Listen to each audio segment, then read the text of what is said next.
end. I'm sure there was a ton of writing that you all had to do. So appreciate that. I know we have another late night coming up this coming Saturday night, and I hope that we're all ready to go then as well. Want to just start off by saying this. First and foremost, looking at the film, I thought there was a lot of good things that our team did. I thought we were in a good spot opening drive. We were very sharp, crisp. Really, second drive, we were in a good spot. We wound up, hitting that screen that got called back where, Jaden kind of, I guess his butt hit the ground while the ball was coming out. So, we're in a good spot there, good spot for most of the game, I thought. Defensively, I thought they came out. First drive, we had to figure out how often they were going to run the ball. And then I thought there was a really good stretch in the third quarter that our defense played really good. Schematically, we looked at a bunch of things. We're continuing to evolve, get to know our players, get to see what our young players can do. Without a doubt, we're playing a lot of young players. I think we had, a few hundred reps of true freshmen in the game, and it's pretty cool to see, and certainly trying to figure out exactly what they do best and put our guys in position there. And then, the last thing I would say without question is the environment was awesome. And it was a fun environment to coach in. It was a fun environment to, I'm sure, for our players to play in. And I thank our fans for that. If we can continue to build that out, it will be a very special, special place for us. So we've got a great challenge ahead of us this week. But I'll answer any questions about last week if you guys have them. As far as Jaden running or not running on a handful of plays, when you looked at it on film from up top, did it feel the same? Did it feel like he more so he should have run, less so?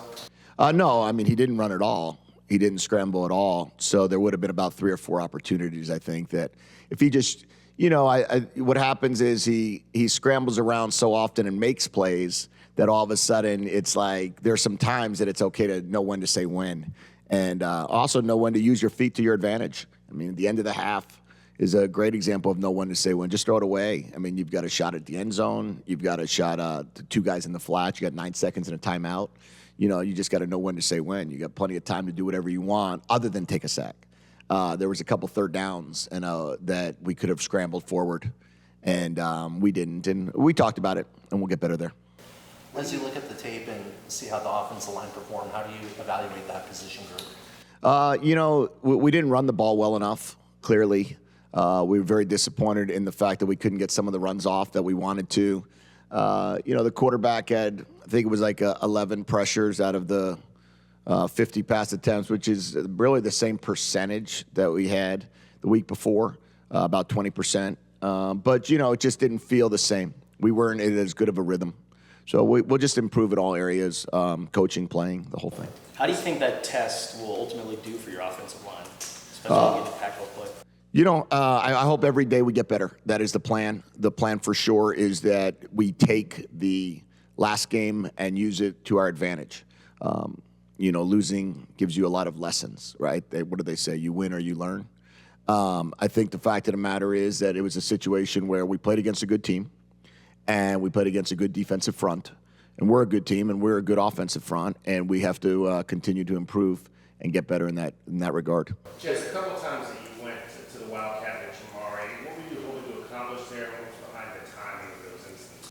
Yeah, we were in a great situation on a 1st and 10 on the plus 28. We said that the first time we crossed the 30, after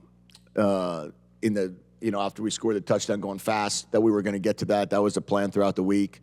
Had a great shot of hitting Jamari right up the A-gap, wound up, having a mental mistake up front and leaving the 3 technique. Should never have left the 3 technique, and I think Jamari probably would have had a great chance to hit his head on the goalpost there. Was there something that you were seeing with the snap on offense where was it delayed? What was going on? Yeah, no, I think what happened was there was a couple times that Josh was over the ball for a long time, and I think when that happens, sometimes your arm starts shaking a little bit, and you're up there for a bit of a while. The one that went over his head was after waiting on a TV timeout, and he was holding the ball for about, I think it was like 11 seconds before the ball got snapped. There was a couple other snaps that were just a little bit skewed. We just have to get better at that. We can't have snaps that can cause negative plays. How does that throw off the timing of a play? I mean, is it that one little thing? Can that mess up a play? It can mess up a run because of how quickly you have to exchange the ball. Passes, I think for the most part, Jaden was able to handle any snap when it came down to the passing game. But in the running game, which is what the first, the one that was super high, the one that you're probably referring to that went from a 1st and 10 to a 2nd and 19, was certainly a situation where that was a run that was called, which then he had to cover it up. What have you seen out of Colby Cage so far? I think Colby's doing a nice job. Colby came in here as a safety and continuing to learn. We all have to remember, we say this upstairs on the 3rd floor, that we all have to remember that Colby's played linebacker, 2 games of his life. And he's played a lot of reps, and he's played 2 very good football teams and has been challenged in a lot of regards, right? Running the football by San Diego State, the amount of different passes that Mississippi State presented, and now he's going to get challenged again for the 3rd time this week.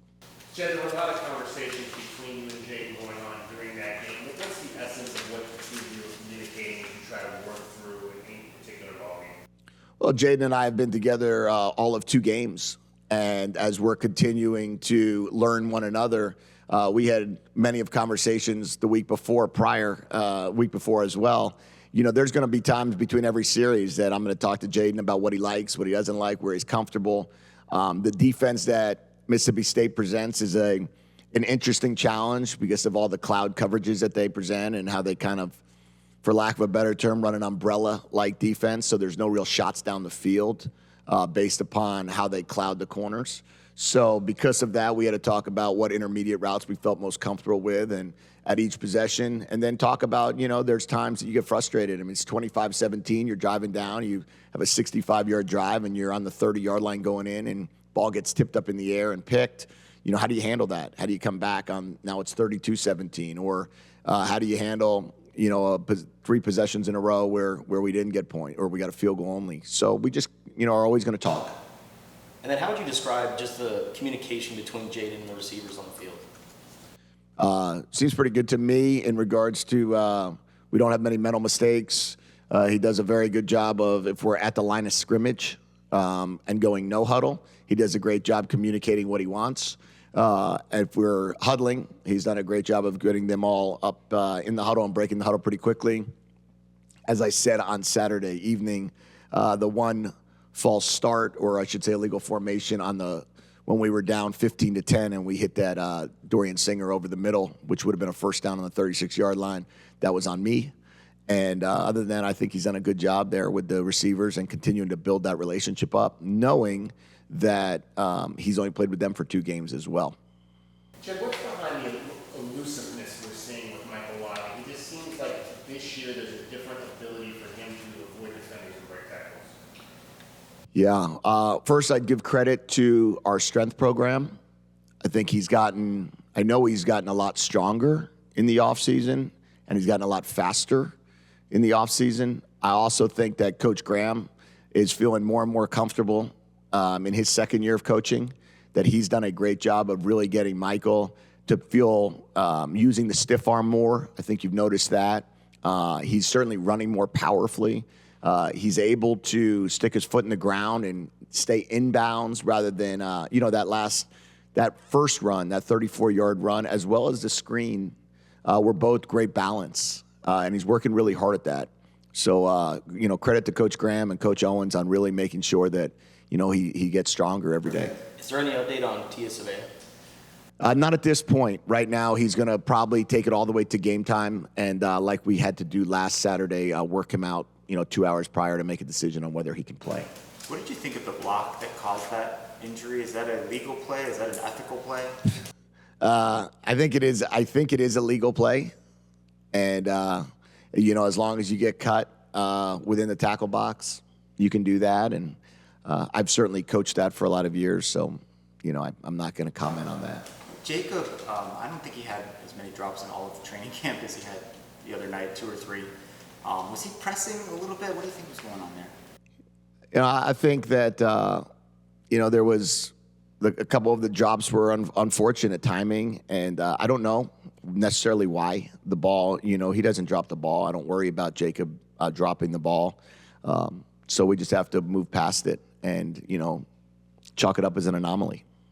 On the defensive side of the ball, you guys have already had 5 turnovers this season compared to last year's 6. Can you just talk about the job that Nansen's done, figuring out the defense?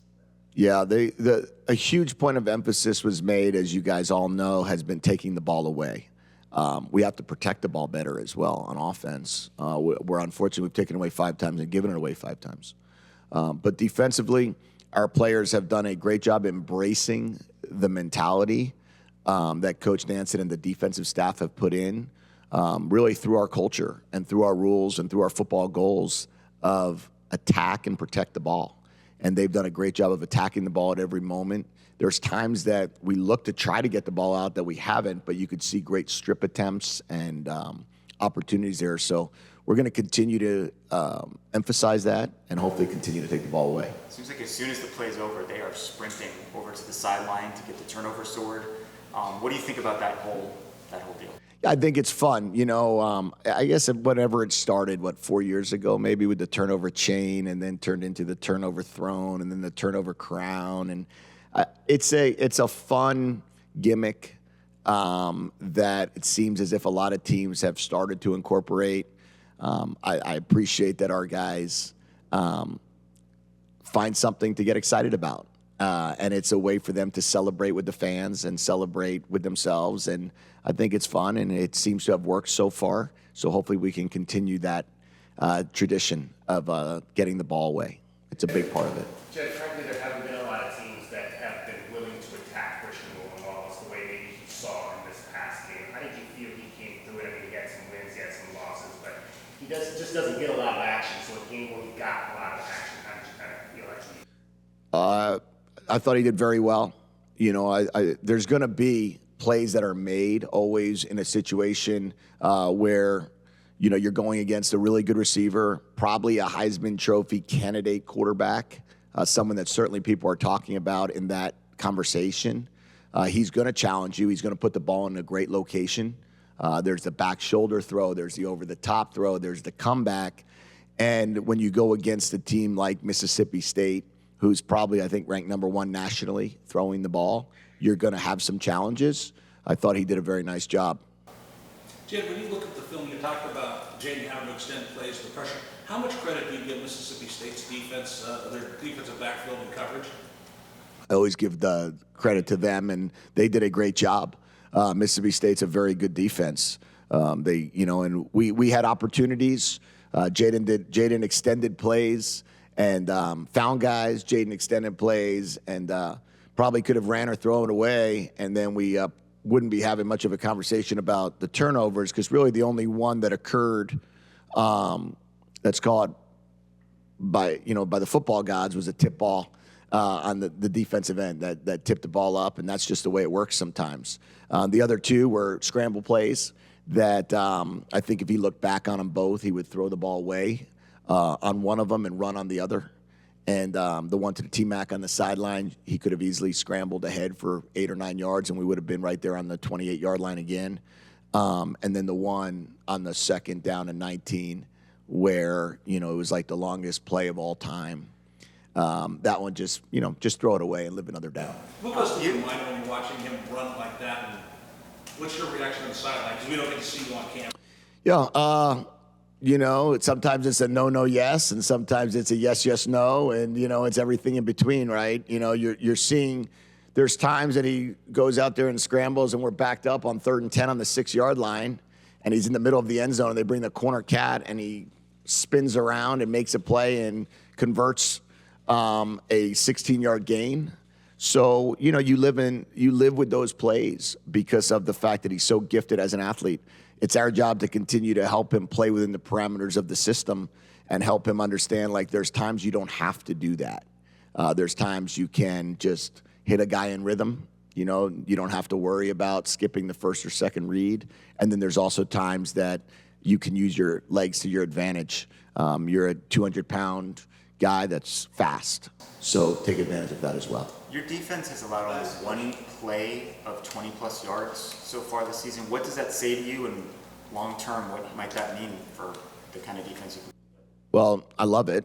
First of all, because explosive plays, really outside of, let's call it score differential and turnovers, is one of the biggest points of winning and losing is explosive play differential. And if our defense can continue to play with keeping everything in front of them, rallying and tackling, it shows me that we're playing great team defense. And our goal has been to have 11 guys swarm the ball at every opportunity, and that's what kind of prevents the explosive plays from occurring.